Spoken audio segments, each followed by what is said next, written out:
Goeiedag, ek groet jou in die kosbare naam van Jesus Christus.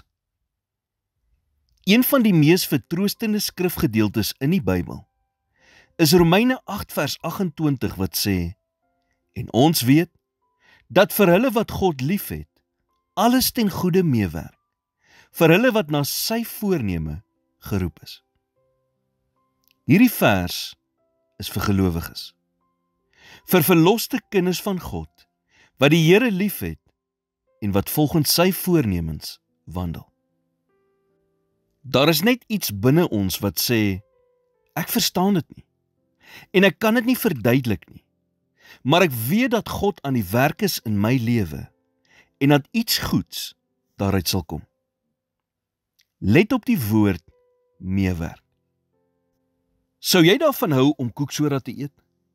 Of koekmeel? Nee.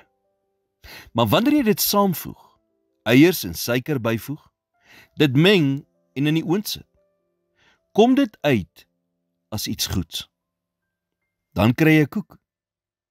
So wanneer die Bybel praat van alles, sluit dit die dinge in die lewe in, wat pynlik, onregverdig en soms moeilik is. Onthou jy vir Josef? Die pad na die troon van Egipte het Josef deur verraad, valse gevangenisstraf en teleurstelling gelei. Maar op die ou einde kon hy terugkyk en in Genesis 50 vers 20 sê, want julle het wel kwaad teen my bedink, maar God het dit ten goeie gedink om te doen soos dit vandag is, om 'n groot volk in die lewe te hou. God het 'n goeie plan vir Josef gehad, en dinge het op die ou ende afgespeel soos wat dit moes. Uiteindelik kon hy sê, dat alhoewel die dinge wat met hom gebeur het, oorspronklik vir kwaad bedoel was, God dit vir goed omgedraai. Dieselfde ding is waar in ons lewens. Satan kan ons nie verslaan, as ons aanhou glo, dat God vir ons bes wil werk nie.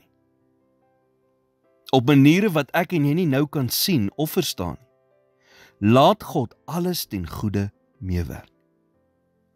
Het jy God lief? Glo jy dat hy 'n plan en 'n doel vir jou lewe het?